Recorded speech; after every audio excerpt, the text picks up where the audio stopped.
According to the Earth Store Sutra, in hell, there is a bed that extends throughout the entire hell. One person undergoing punishment sees his or her own body covering the entire bed.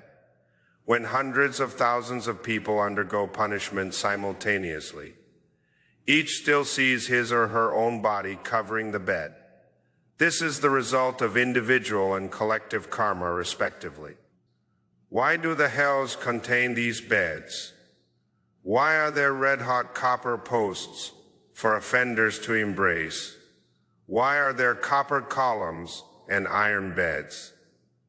Let me tell you, when one observes the 8 precepts in fasting, the 3rd precept is to abstain from sex. Secular sex is a normal part of marriage, but even sex between husband and wife should be restricted for the purpose of procreation. The reason is, from the Buddhist perspective, sex between lawful husband and wife is not desirable because matrimonial conjugation is in disparity with peaceful and pure Buddhist conduct. Buddhist doctrines are extremely intricate and detailed. Partners should refrain from sexual abandon even though they are legally married. Carrying on the family lineage is human conduct, but you are not supposed to go beyond human conduct. Luster, fiery lust, is one of the 5 desires: wealth, lust, fame, food, and sleep. A bed is for the purpose of rest and sleep, but it is also where intimate moments between couples take place. In hell, there are red-hot copper pillars for individuals who have committed sexual misconduct to embrace. Why?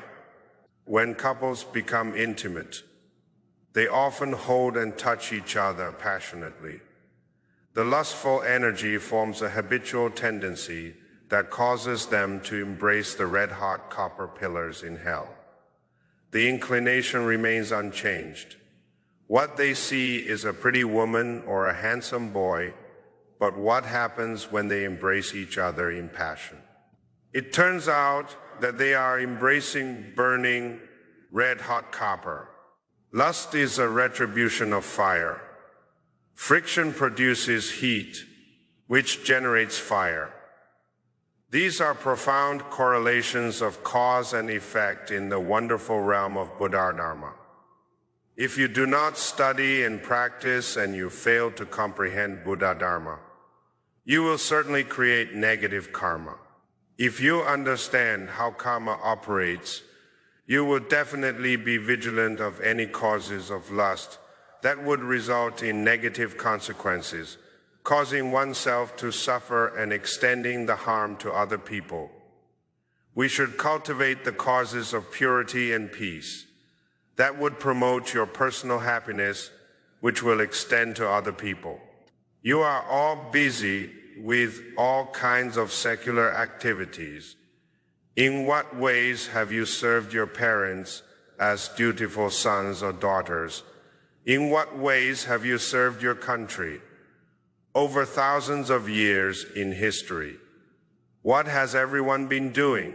In comparison, when we read the Earth Store Sutra, we should consider what Earth Store Bodhisattva has done over infinite kalpas of cultivation. The Earth Store Sutra is considered a sutra about filiality and a mirror which clearly reflects the principles of cause and effect. Only by reading the sutra with a calm mind will we be able to understand. Reading this sutra will open up our fundamental wisdom. When we have the fundamental wisdom of Manjusri Bodhisattva, we will naturally cultivate the endless great practices of Samantapa Bodhisattva. Indeed, everyone is busy with their lives. Good people are busy with wholesome endeavors. Bad people are busy with unwholesome activities. All rewards or retributions are brought about by our own doing, so we should pay attention to our actions. Our negative karma has yet to come forth now, but once it does, then it becomes fixed karma that cannot be changed. In order to change our circumstances for the better, we need to quickly run away before we meet with our enemies. Causes, conditions, and retributions are not always a certainty, though sometimes they are a certainty. Within certainty, there is uncertainty, and vice versa. This is reality. Everyone, gather in your body and mind and unfold your wisdom by reading the Earth Store Sutra.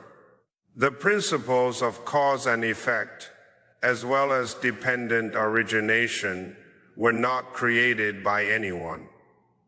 These are principles of reality that are true, regardless of whether the Buddha came into this world to explain them or not.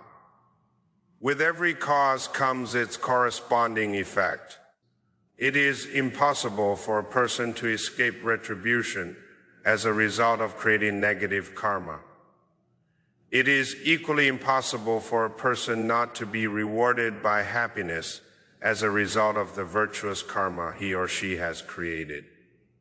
We need to clearly recognize these principles and practice accordingly. The principles of cause and effect direct everything in the secular world and beyond. However, you already believe in the Buddha Dharma, which is hard to believe in and hard to encounter.